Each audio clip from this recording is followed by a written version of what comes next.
Hello வணக்கம். இது உங்கள் சிவி ஜோன். எல்லாரும் எப்படி இருக்கீங்க? இப்போ பற்றின பயங்கரமான தரமான சம்பவம், இந்த மாதிரி சம்பவம் பிக் பாஸ் வரலாற்றிலே நடக்கல அப்படின்னு கண்டிப்பாக சொல்லி ஆகணும். எப்பயுமே பார்த்தீங்கன்னா இந்த பெஸ்ட்டு ஒஸ்ட்டு அப்படின்ற விஷயங்கள் வார இறுதியில் நடக்கும். அதில் பார்த்தீங்கன்னா ஃபஸ்ட்டு பெஸ்ட்டை சொல்லுவாங்க, கேப்டனுக்கு அவங்க தான் நாமினேட் ஆகிறாங்கன்னு சொல்லுவாங்க.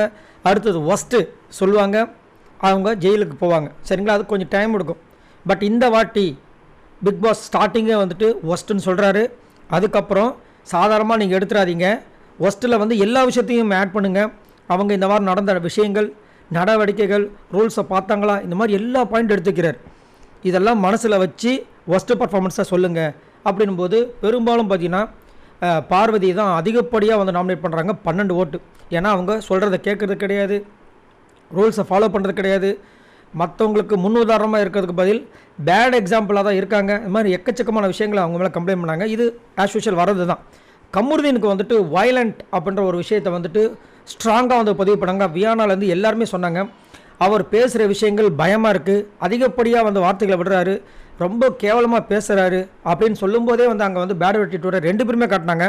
குறிப்பாக கமருதீன் ஒஸ்ட்டு அந்த மாதிரி வந்துட்டு பிஹேவ் பண்ணாப்புல. நேற்று அவர் பண்ண விஷயங்கள் பிக் பாஸையே வந்துட்டு பாதிச்சிருக்குன்றதுக்கு இது சிறந்த உதாரணமாக என்ன பண்ணார்னா, உடனே அந்த இது முடிஞ்ச உடனே ஒஸ்ட்டு பர்ஃபார்மன்ஸ் யாருன்னு கேட்குறாரு பிக் பாஸ். இவங்க எல்லாரும் வந்துட்டு விஜய், பார்வதி, கமருதீன் சொல்கிறாங்க. அதுக்கு முன்னாடியே ரெடியாக எடுத்து வச்சிட்டார். எது ஸ்டோர் ரூமில் வந்துட்டு அவங்களுக்கு உண்டான அந்த கைது சீருடை, அதுக்கப்புறமா பாய் தலகாணி, அந்த தட்டு, அலுமினிய தட்டு எல்லாத்தையுமே ரெடி பண்ணி வச்சுருக்காரு. இது நம்ம கேப்டன் தலை இருக்காம பாருங்க, கனி, அவங்கள போய் எடுத்துகிட்டு வர சொல்கிறாரு. அவங்க எடுத்துகிட்டு வராங்க. கீயை மட்டும் கையில் வச்சுட்டு மீதி அவங்கள எடுக்க சொல்லுங்கன்ட்டார். இவங்க கேட்குறாங்க, கதறாங்க. யார்? Vijay, Parvathi. Bigg Boss wait பண்ணுங்க, நாங்கள் இதை முடிச்சுட்டு போகிறோம், அதெல்லாம் கிடையாதுன்னு சொல்லிட்டு அதை எடுங்கன்னு சொல்லி இவங்க உடனே போய் அதை தூக்குறாங்க. உடனே வந்து ட்ரெஸ்ஸை மாற்றுங்கன்றார். உடனே எல்லாருக்கும் இப்படி ஷாக்கு. இவங்க உடனே போய் கானில் போய் ட்ரெஸ்ஸை மாற்றுறாங்க.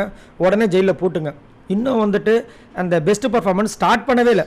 பெஸ்ட்டு பர்ஃபார்மன்ஸ் சொல்கிறதுக்கே உங்கள் 2 பேருக்கு தகுதி கிடையாதுன்ற அளவுக்கு வந்து வச்சு அவமானப்படுத்தி அனுப்பிச்சிருக்காரு. இந்த மாதிரி பிக் பாஸ் பண்ணதும் கிடையாது, இவ்வளோ கோவப்பட்டதும் கிடையாது. காரணம், பிக் பாஸ்க்குன்ட்டு ஒரு விஷயங்கள் இருக்குது, அதை இவங்க மீறிட்டாங்க அப்படின்ற மாதிரி அவர் நினைக்கிறாரு. அதாவது கமருதீன் வந்துட்டு ரொம்ப எல்லை மீறி கையை ஓங்குற விஷயங்கள்லேருந்து இது கொஞ்சம் நெஞ்சம் கிடையாது, எக்கச்சக்கமாக பண்ணிட்டாப்புல.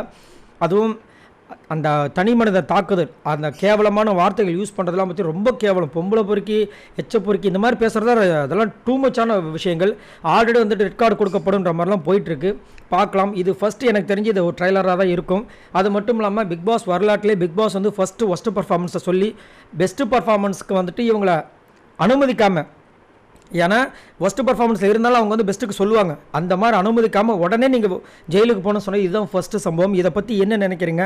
பிக் பாஸ் இவ்வளோ கோவப்படுத்தின கமருதீன், பார்வதியை பற்றி என்ன நினைக்கிறீங்க? மறக்காமல் கமெண்ட்ஸ் பண்ணுங்கள். இந்த வீடியோக்கு ஒரு லைக் தட்டுவிடுங்க. பாய் நண்பர்களே.